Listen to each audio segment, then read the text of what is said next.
continuous glucose monitoring, you should, all right, let me just step back. Continuous glucose monitoring requires that there's a knowledgeable provider as well as that there's coverage. And of the Dexcom, which is the most commonly used continuous glucose monitor, I found out through corporate intelligence that there's 24 providers in the whole country that use 70% of the devices. So it's really shifted to a very small number of us who actually use the data. And I don't think everybody should have a continuous monitor, but I do think people should have intermittent data. But it's very hard to prove a benefit unless you have a healthcare provider who knows how to interact with the data to help the patient. So I don't get it easier. What I did is I've managed to get a whole bunch of my own Dexcoms, and I just use them in patients, and I swallow the cost. But that's not a cost-effective approach. But I love the data because I help me manage it.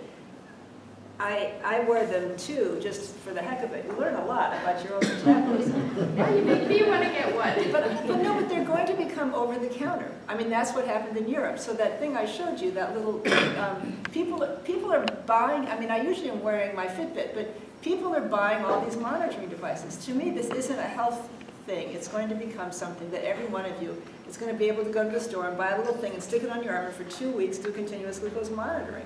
And it's going to be like checking your pulse and everything else. So I think that it's going to become a consumer-driven tool in type 2s and a provider-driven tool in type 1s, as I believe it should be.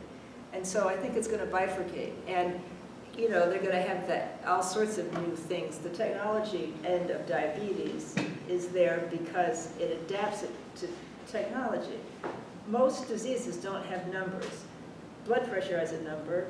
Glucose has a number, lipids have a number, but it's, you know, rheumatoid arthritis doesn't have a number. Back pain doesn't have it. You can give it a number, but that means nothing, you know. My pain is 8 out of 10 today. You know, that's nice, but it's not the same thing. So this is going to be one of the pieces everyone's going to be monitoring in themselves. But it does help. As you get older, if you put a continuous monitor on every year, you'll see how your carbohydrate tolerance changes. I mean, it's fascinating. I'm just enough of a geek, you know, I love looking at the data. But I'm not sure it's going to change health outcomes, right? But I do, from a personal perspective, I think it's interesting. It gives you a sense of your own, what's good for you and what isn't. So I'm not understanding why that patch system isn't available in the United States. It looks so easy. Because the company had to do the work to get it approved, and they didn't put the money into doing the trials. So I'm on the European Device Safety Committee because in Europe they don't require the same data to approve devices that the United States does. So anything pretty much can go on the market in Europe. So that's where all the devices are. So if you want the best pumps, you go to Europe. If you want anything in technology, you go to Europe. It's not well tested. It could kill you.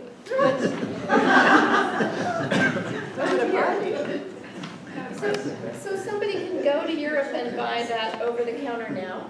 You could, but the way they control it is you have to have a European address and a European credit card. Well, you have to have a European address. I actually figured out how, even on eBay, so I figured out how to make your computer, the IP address, be as though you're in Germany. And I have a friend who has an address in Germany, and I can buy it with my credit card, and it goes to my friend who ships it to me. So I can get anything you want. But you just have to switch your IP address on your computer. It's easy. I have a question, Dr. Peters. What do you think of diabetes self-management education classes? You know, I know there's an article just published in the Annals of Internal Medicine about the effectiveness of these classes in terms of diabetes. So just wanted to see what your opinion is. Well, education alone is never effective in diabetes. It is only education coupled with a treatment program. And, you know, it doesn't matter how educated a person is if they don't take their medicine. I have the most educated people who won't take their pills. I have the least educated people who do anything I say. So it's about a connection. And I think education's helpful but I don't think it's necessary. I think a management program is necessary. I'm not so sure how much education itself, all by itself, is going to change behavior.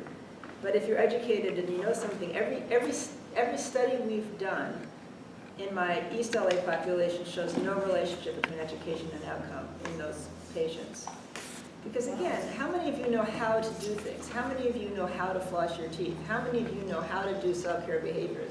Eat better, exercise more, everything else. And how many of you do all those things? You can be educated, but in the absence of motivation and connection in a program, we're not going to do it. Supposedly, these programs are supposed to motivate the patients to comply or to be partners in the care, right? So that's the purpose of these programs, to change their behavior. So some patients are just recalcitrant to advice and counseling from the physicians and need longer time of interaction and motivational interviewing I mean, that's the theory behind it. But, so first of all, everybody with diabetes needs a coach, a lifestyle coach. And I'm not sure that it's as much education. It's not knowledge. It's what you're talking about. It's empowerment, connection, and partnership, and all that stuff. And it doesn't have to be a doctor. And in fact, a doctor is probably the worst person for it. But if you take the word education out of it, then it's not knowledge. Take knowledge and just put this whole other thing. That's very important. But it doesn't, it can be a promotor from the community, it can be all sorts of people, but the doctor is not going to have the time. But empowerment comes from all sorts of places. And we're doing church-based, faith-based programs. It comes from your community, it comes from your family, it comes from all these other things. So I think that we should take diabetes as a family disease, and we should offer resources, and we should do all of these other psychosocial things. But it's not, to me, knowledge. Knowledge is here, somewhere separate, and all the rest of the stuff is the real important part. But programs tend to last for 6 months, and then they go away unless you continue the program. So when you take patients away from our nurses who hold their hand, and they go back to primary care, their benefits wane because they don't have that nurse provider holding their hand. So to me, it's creating interconnections, like AA for diabetes. It's doing things that bind people and connect you to empowering you to improve your outcomes. But I don't call it education. It's because the education model is, having 16 people in a room and this is diabetes, and that doesn't do anything. It doesn't change an outcome unless you put the rest of that psychosocial connection around it. And motivational interviewing is great, and I always do that with goal setting. I mean, I do it every visit because I really want patients to own it. I want to ask you something that's kind of on a personal note. I have a childhood girlfriend whose father has had diabetes all his life, and he stopped taking his medication about a year ago. He's accepted that his kidneys are failing. He's got like his kidneys are functioning at like a 20% level. What's going to happen to this man who's decided he doesn't want to do dialysis? Oh, I'm not talking about, he doesn't want to do dialysis. He stopped taking his medication. He's in his 80s. He's 80, I think he's 84. What usually happens to a patient who decides to just stop? That's an okay decision. I mean, as long as he's not being coerced. No, he's not. He made the decision on his own. My great aunt decided that she was on dialysis and had all these access issues, and she was 85, and she just decided enough. You can decide enough. We don't have, death isn't a failure. We're all going to die. Yeah, he's accepted it. It's how you go towards death, and if he's accepted it, it's fine. Well, what happens to the body when you're only at a 20% operating? Eventually, you'll just get sleepier. You get puffy and sleepy, and you waste a bit. It's fine. What's the sleepy? You get hypercalcium, your calcium, your sodium, everything changes. You just kind of get a little bit more attention. The worst thing is, I mean, he should go on hospice, right? He doesn't want to do anything. Well, at some point his family might want to put him, I mean, hospice will give you Well, this. when he can no longer argue with him, yeah. But Right now, he hospice, still to has me, his family. hospice is okay for people like that. It's fine. He's made that decision of sound mind. It's okay. It's okay to choose to have treatments. It really is. I agree. I told my girlfriend I was coming here today, and I told her I've been coming to these, and I was really more interested in this one because I'm pre-diabetic, and then when she told me about her dad, and they just found out, and I figured I would get the answers that I need here, and I could pass them on to her and tell us the decision, and I try to tell us the decision that he made. And Just try to make him comfortable. people, and if nothing else, they could talk to hospice. I mean, they're really good. Hospice deals with quality end of life. Honestly, quality end of life is the key for all of us. Right. I want to go down the way my yellow lab went down. My yellow lab had the last best day of her life when we found out she had metastatic cancer. We went walking in the woods, we made her a steak, we let her jump up on the table. For God's sakes, it didn't matter. And she got put down peacefully in my house. It was a beautiful end. I went to go the way my dog died. Well, so on a brighter note, when you talk about, you said that you like to treat diabetes as a family disease, and I think that's so important. One of our leaders in Los Angeles at Newport Physicians has a brother who lives with her, and she's a pharmacist. She's really, really brilliant quality improvement leader. But her brother, she frequently finds him passed out and needs to hospitalize him. So he has really, really difficult, brittle diabetes. And it's, as far as I know, there's nothing available to counsel the families, right? Yes and no. So diabetes, type 1, people with type 1 diabetes are a very vocal minority. And there are all sorts of support groups now and internet groups. There's a number of them. I can give you names, but where people with type 1 connect, and my patients themselves, they're training for the marathon together, a bunch of them. There's a whole bunch of people who can connect with each other, and families connect on these sites. So there's a lot now that's available to families that didn't exist before. So yes, because of the internet and because of the way you can create communities, actually it's much better than it used to be. But there isn't something specific, although a good social worker could work with the whole family. Someone who's having recurrent episodes of severe lows like that, it's a psychological issue. Diabetes doesn't do that. You don't have to have those events of severe lows that require hospitalization. The person is not managing their diabetes right, so that's a psychosocial problem, and the whole family should be involved in that. Is that very, very common? No, it's very, very uncommon, and when it happens, it's a significant psychosocial issue. It's never, that person doesn't have to have that happen. That's what I say. Use a continuous glucose monitor. Well, but that person may be getting a lot of secondary gain from being sick. I mean, that's a thing. Might be getting secondary Gain from being sick. for the attention. Attention, not having to go to work. There's a whole bunch of stuff that's involved there. That's where you Trust go me. into a whole nother level of mental issues. Yes, but that's where you need to get psychological help for the patient and the family. So the patient that you brought to Los Angeles University Best Practices said he went into a deep depression when he got diagnosed, right? He's a writer. They always get deep depression and amazing happiness. Oh my God. But yes, he got very depressed when he got diabetes. This patient of mine said, I didn't know this until I talked to the group in Los Angeles. He'd been diagnosed with colon cancer when he was 37, and now he's 70. And he said getting diagnosed with diabetes was by far more distressing to him than getting colon cancer.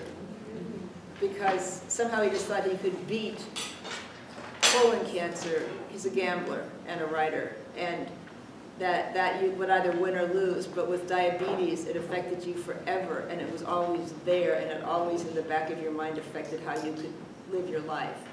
And he hated that. It's interesting. I had no idea that it would be that hard. But he loves to eat candy constantly. Dr. Course.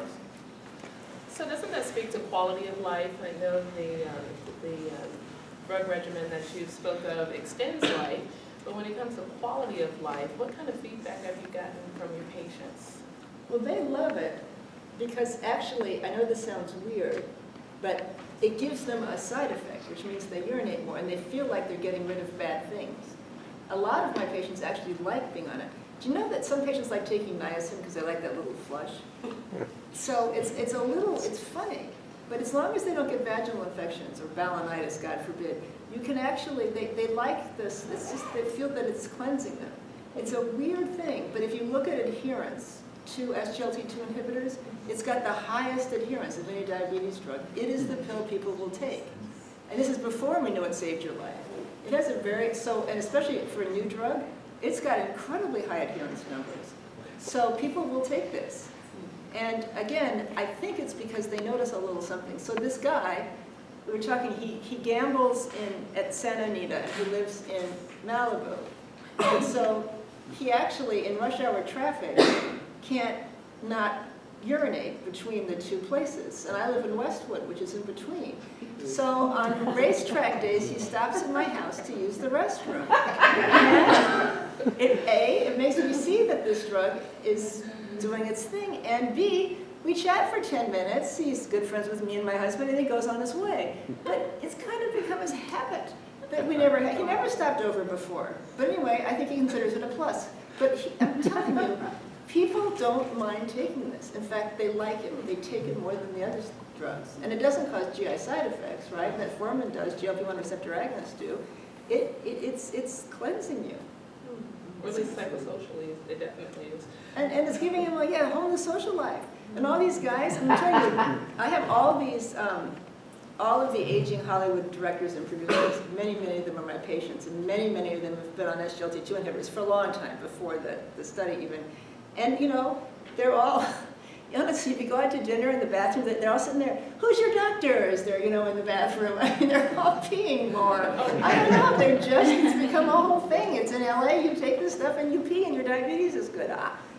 It's a weird phenomenon. And you know, you're asking me for honesty, but it's really a phenomenon. All these people, they actually like being on an SGLT2 inhibitor. But they're also educated, so they actually do have a sense now. They know it's helping cardiovascular risk, but they've liked it. They lose weight, it's a pill, their blood pressure gets better, they get to take less blood pressure medicine. I mean, it's an interesting phenomenon. It's shocked the heck out of me. I thought people would hate it. I thought they'd hate to pee more. I thought they'd hate everything about it. But especially if you know that the lower dose is effective as the higher dose, then you don't get as much polyuria. So I think it's wise to not need to. They didn't in any of their trials up titrate. So it was placebo, 10, or 25, or whatever the dose was. So we don't know that up titrating gives you any additional benefit anyway. So why not go with the lowest dose, or half of the higher dose, which saves you 50% of the cost? Well, we come to the end of our time, and wanted to again to thank Dr. Peters for an excellent presentation, and Susan for I want to again remind you, January 11th is not a UBP meeting. We're going to have a small meeting, and there'll be some more coming out as to this will be discussing what Susan just presented to us. So there'll be specific invitations going out, but then in February we'll continue back again with our monthly university best practices. Have a great holiday season and a great new year, and we'll look forward to seeing you in February. And don't forget to do your free CME, and thank you HSAG for providing this wonderful benefit to the physicians and nurses of the Sacramento community. You get 2 credits if you fill this out and give